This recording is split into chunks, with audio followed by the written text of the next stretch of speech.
நேற்றைய தினம் யுஏஇனுடைய பிரசிடெண்டாக இருக்கக்கூடிய முகமது பின் சையத் அல் நதியான் அவர்கள் 1 மணி நேரம் இந்தியாவிற்கு வந்துட்டு திடுப்புன்னு கிளம்பி போயிருக்கிறார். இந்த 1 மணி நேரத்திற்காக எதற்காக யுஏஇனுடைய பிரசிடெண்ட் இந்தியாவிற்கு வந்திருக்கிறார்? இதுதான் இன்றைக்கு இந்திய அரசியல் வட்டாரங்களில் ஒரு மிகப்பெரிய சலசலப்பை ஏற்படுத்தி இருக்கிறது.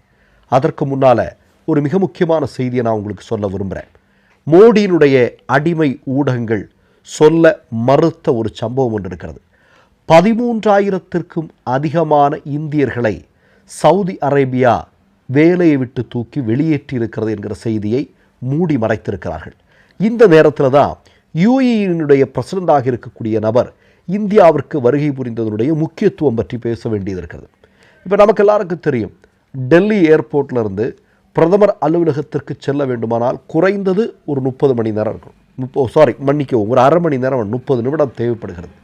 இப்போ யுஏஇ என்ன சொல்கிறாங்கன்னா, எங்களுடைய பிரசிடெண்ட் இந்தியாவில் 2 மணி நேரம் இருந்தார் அப்படின்னு. ஆனால் நம்முடைய இந்திய நாட்டினுடைய சார்பாக சொல்லப்படுவது என்பது இல்லை 3 மணி நேரம் அவர் இருந்திருக்கிறார் என்று சொல்லப்படுகிறது. சரி, எதுவாக இருந்தாலுமே இப்போ டெல்லி பாலம் ஏர்போர்ட்லேருந்து பிரதமருடைய அலுவலகத்திற்கு வர வேண்டுமானால் குறைந்தபட்சம் ஒரு 30 நிமிடம் ஆகும். அப்போ வர்றதுக்கு போகிறதுக்கு 1 மணி நேரம் ஆயிடுச்சு. இப்போ மீதி இருக்கக்கூடிய கொஞ்சம் நேரத்திலேயே சில விஷயங்கள் கையெழுத்தாகி இருக்கின்றன அப்படின்லாம் சொல்கிறாங்க. மோடியும் யுஏஇனுடைய அதிபரும் கையெல்லாம் பிடிச்சிட்டு இந்த காருக்குள்ளே எடுத்திருக்கக்கூடிய ஃபோட்டோ எல்லாம் இன்றைக்கு சங்கிகள் வைரலாக்கி கொண்டிருக்கிறார்கள். ஆனால் இதற்கு பின்னால் இருக்கக்கூடிய ஒரு மிக முக்கியமான காரணம் என்ன அப்படின்னா, மோடிக்கு எதிராக அரபு நாடுகள் திரும்பி இருக்கின்றன என்பதுதான் முக்கியமான செய்தி. அதற்கு 2 காரணங்கள். ஒன்று ஆபரேஷன் சிந்தூர், மற்றொன்று இந்தியாவில் இஸ்லாமியர்களுக்கு எதிராக RSS சங்கபரிவார கும்பல்கள் நடத்தக்கூடிய மிகப்பெரிய வன்முறைகள். இது 2மே இந்தியா என்று சொல்லக்கூடிய உலகின் மிகப்பெரிய ஜனநாயக நாடு, அதனுடைய பிரதமராக இருக்கக்கூடிய மோடியை அரபு நாடுகளை விலகிச் செல்லக்கூடிய முடிவிற்கு எடுத்து சென்றிருக்கின்றன என்பதுதான் முக்கியமான செய்தி.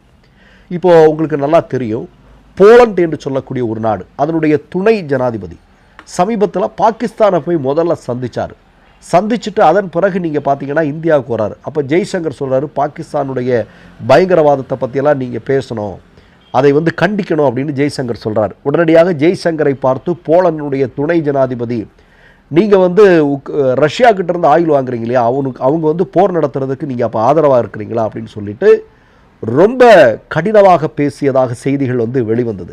ஒரு காலத்தில் நீங்கள் பார்த்தீங்கன்னா யாருமே நம்முடைய இந்திய நாட்டை இந்த அளவிற்கு எதிர்த்து பேசவே மாட்டாங்க. ஆனால் மோடி ஆட்சி பொறுப்பிற்கு வந்ததற்கு பிறகு நீங்கள் பார்த்தீங்கன்னா சின்ன சின்ன